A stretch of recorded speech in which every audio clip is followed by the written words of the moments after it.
Are you moving to Toronto? Today we're going to be doing a full breakdown of the Toronto public transportation system. This is everything you need to know, including rates, comparisons, and so much more. Hey, it's Amanda here with the Moving to Toronto team.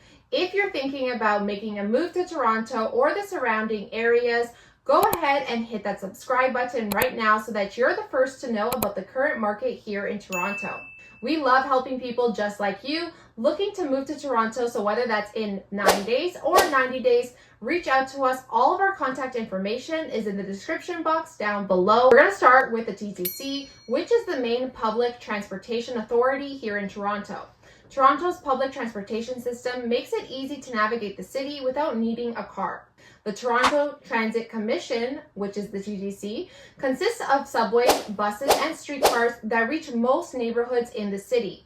Choosing public transportation over driving brings numerous advantages. First and foremost, it's significantly more cost efficient. Fares are reasonable and you can eliminate the expenses associated with car ownership, such as gas, insurance, and parking. Public transit is also better for the environment. By reducing reliance on personal vehicles, it contributes to cleaner air and smaller carbon footprint. Furthermore, using public transportation frees you from the stress of traffic. You can relax, read a book, or catch up on work while you're on the TTC and you're navigating through the city. So let's break it down. First, let's look at subways, which is the network of underground train lines that connect various parts of the city.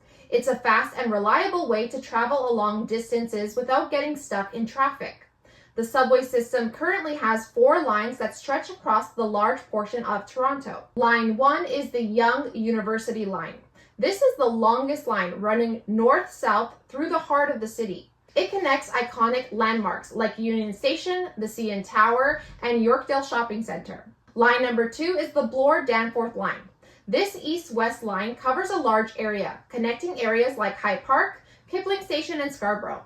Number 3 is the Scarborough RT, which is the rapid transit.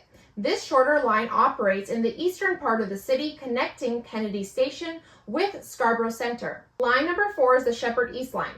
This newest line runs east-west along Sheppard Avenue East, connecting with Line 1 at Don Mill Station. The TTC subway operates daily from around 5:30 a.m. until around midnight. Hours might vary slightly on weekends and on holidays, so it's always a good idea to check the TTC website for the latest schedule. I'm going to have all the links down below for you guys. Here are 2 main ways to pay your fare on the TTC subway. There's the single ride tickets. These are paper tickets that can be purchased from vending machines at the stations. They're convenient for occasional riders, but they are the most expensive option. Then you have the Presto card. This reusable card is the most convenient and cost-efficient way to pay for your fare. You can load it with money online or at stations, and it taps on the fare reader at the entrance and the exits of each station. Presto cards offer a slight discount compared to the single ride tickets. Buses and streetcars are the horsepowers of the TTC, serving areas that the subways don't reach. They are a fantastic way to get around the city and see the sights all from the comfort of your seat. They extend far beyond the subway lines, reaching neighborhoods across the entire city. So whether you're heading to a local park, a friend's house in the suburbs, or a shopping center, there is a big likelihood that a bus route will take you there. Now, to pay your fare, you'll need a Presto card. You can easily get one at a TTC station and reload it online or at stations with Presto machines. When you're planning out your trips, it's always good to go to the website to check out the schedules. Also, you can get the app. They are super user-friendly. Here's how you use them. Enter your start and ending points. Type in your addresses or choose from the map. Pick your travel time, select when you want to depart, or let the app suggest the fastest route. And voila, you'll see real-time route options with estimated travel times. Here's a bonus tip. Explore the interactive map feature to see all TTC routes and stations in a visual format. Fares vary depending on your age and the travel type. Adult fares are the standard, but there are discounts for students and seniors, so look into that. Always good to check out the website. Again, all the information is down below. Next, let's look at cycling, which is a healthy and environmental friendly way to get around the city. Option for shorter commutes, or if you live in the core and where there's a lot of traffic, it's probably better.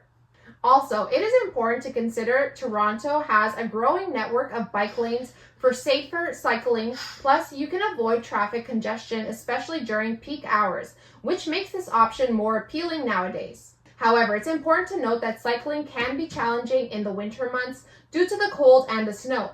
Plus, cycling in traffic requires awareness and following traffic rules. Now let's talk about the bike rental rates in Toronto. Toronto offers several options for bike rentals, with rates varying depending on factors like rental duration, bike type, and company. Here is a general breakdown. The number one way is the Toronto Bike Share.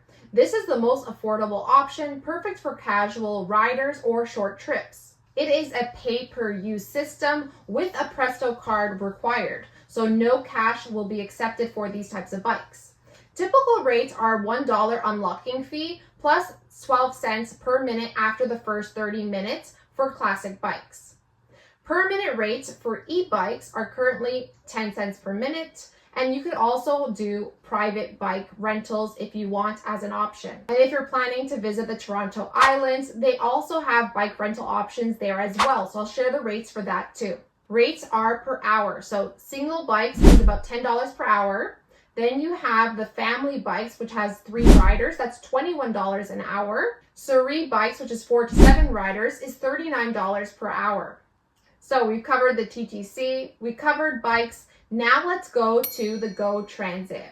The GO Transit is a regional public transit service connecting Toronto with outlying areas and major cities within the Greater Toronto Area. GO trains are a really good option for longer commutes, offering a comfortable and scenic ride, while GO buses can provide access to areas not serviced by the TTC subways, reaching suburbs beyond Toronto's city limits.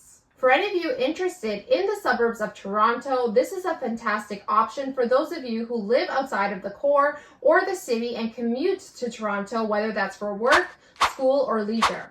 How to use the GO Transit. Number one, you want to get a Presto card. This reloadable card is your key to riding the GO Transit. You can purchase one online or the GO stations or at participating retailers. Number two is you plan your trip. The GO Transit website and the app offer trip planning tools to find the best route, schedule, and fares for your journey. We'll have all that information down below. Purchase your fare. Fares are based on distance traveled. You can purchase tickets at stations with cash or credit, or use your Presto card for a discounted fare. When it comes to boarding and alighting, wait at designated platforms and board the train or the bus when it arrives. Once you reach your destination, exit through the designated doors. Some additional tips. Check real-time schedules. Delays can occur, so use the GO Transit app or website to stay up to date on any service disruptions. You want to consider a GO Transit pass. Frequent riders can benefit from monthly or weekly passes for cost savings. Bring headphones and entertainment. Train journeys can be longer, so bring something to keep yourself occupied. Lastly, we have the Up Express, which is the Union Pearson Express. This is a dedicated airport rail line connecting Toronto Pearson International Airport to Union Station, which is in downtown Toronto. This is a really good option for suburban residents who need to get to and from the airport efficiently, especially if the suburb has a station en route. Up Express trains are known for their speed. 25 minutes between each station, plus frequent departures every 15 minutes, which is why people love this option. However, it's important to consider the fare, which is higher than TTC options. Presto cards are accepted, but there are no discounts for regular commuters. In conclusion, let's look at a quick breakdown. Here is a screenshot. Let's take a look. Here's a quick chart just comparing all the different options in terms of coverage, speed, cost, and convenience. Now, the TTC is going to be best for short, medium commutes within Toronto. The GO Transit is better for longer commutes, carrying luggage and so forth. The Up Express is best for airport travel, and bikes are good for short trips, exploring the city and eco-friendly commutes. Ultimately, the best choice depends on your specific needs. You want to consider factors like commute distance, frequency, budget, weather conditions, and importance of speed when making your decision. We hope that you found this video insightful. If you did, give this video a like, hit that subscribe button, and tap that bell notification so that you can get more videos like this. And if you want to see one right now, check out this one next. So until next time, guys, see you around the city and God bless.